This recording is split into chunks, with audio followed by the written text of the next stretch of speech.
Hey everybody, welcome back to my studio and welcome back to my channel. In this video, I want to talk about 3 areas I see a lot of beginner photographers struggling with right now. Now, I've done these videos before. It seems like every time I do one of these videos, things change. And when I'm contacted by people to mentor them, to teach them, when I'm contacted by people here in the studio asking me questions, how can they improve in this and that, the areas they're struggling with are changing.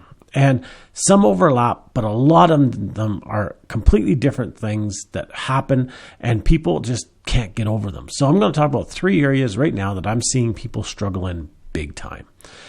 Number 1 is not understanding what they're taking pictures of.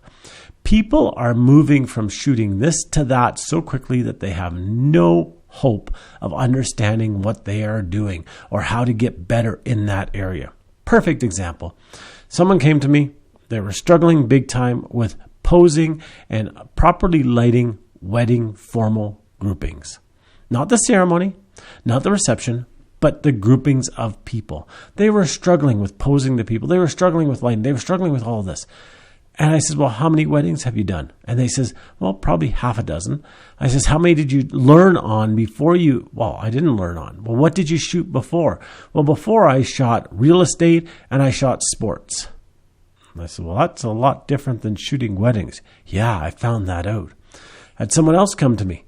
They were struggling with shooting pictures. They were doing headshots. Well, what did they do before shooting headshots? They were shooting wildlife photography. Not even anything close to it. They didn't have any idea of lighting. They didn't have any idea of posing. They had no idea about anything like this. It was scary.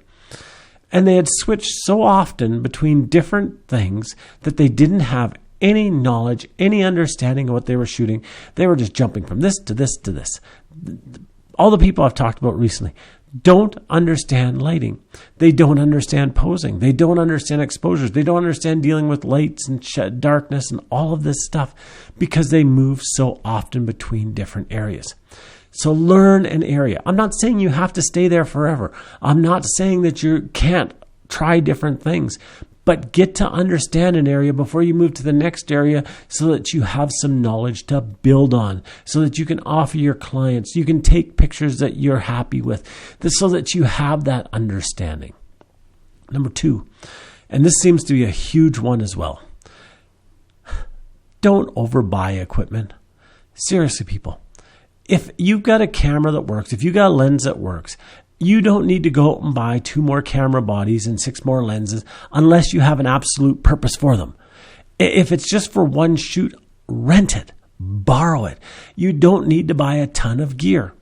I've got a dozen photographers locally that have sent me emails or have posted on forums that I'm involved with selling tons of gear. And all of it says the same thing. Used once, never used, seldom used, low shutter count. Why? Because they're buying the gear, and just like shooting so many different things, they don't get to understand the gear, or they don't even know what the gear does before they buy it, but they go out and buy all the extra gear. Get to learn your gear. Get to learn what your lenses will do, what your cameras will do. Get to learn tripods. Get to learn monopods, whatever it is you're lighting. All of that stuff. Get to learn it before you buy more stuff. Don't buy stuff just because somebody says that you may need it or that this is a cool thing, because that does no good. It doesn't improve your photography if you don't know how to use it, if you don't use it, if you just don't bother carrying it with you. It just does no good. Use the stuff that you have. Get to know how to do it.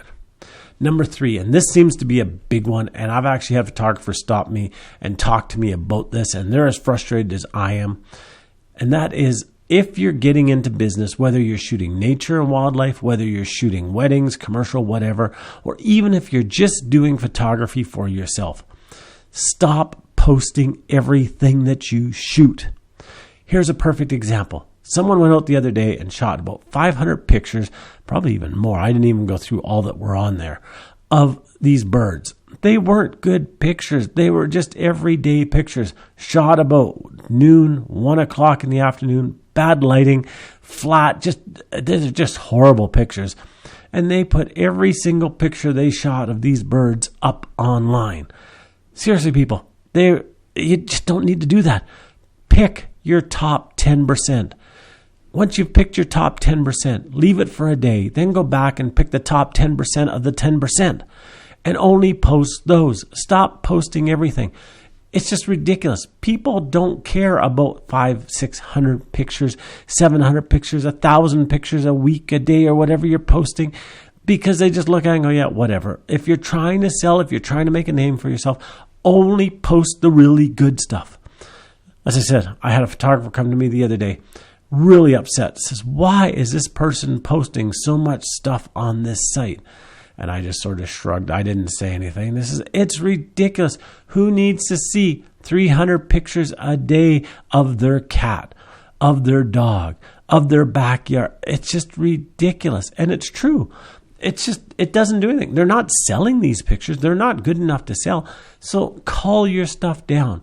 Go down to 10%. Go down to those 10%. If you want to do it once more, go down to the 10% of the 10% of the 10% and just post those. You will impress more people. You have people who actually want to buy your stuff because it is the best. And you won't have people just looking at it and shrugging and going, yeah, okay. So if you want to get better as a photographer, whether you're doing it for yourself, whether you're doing it as a business, whether you're doing weddings, or whether you're doing nature and wildlife or family portraits, whatever, take those 3 things to heart. Learn what you're shooting, use the gear, get to know the gear, and only post your best work. It'll help you so many ways, so many times over. So until next time, have yourself a wonderful day. We'll talk to you soon. Get out there and take some amazing pictures and enjoy your time doing it. Bye-bye now.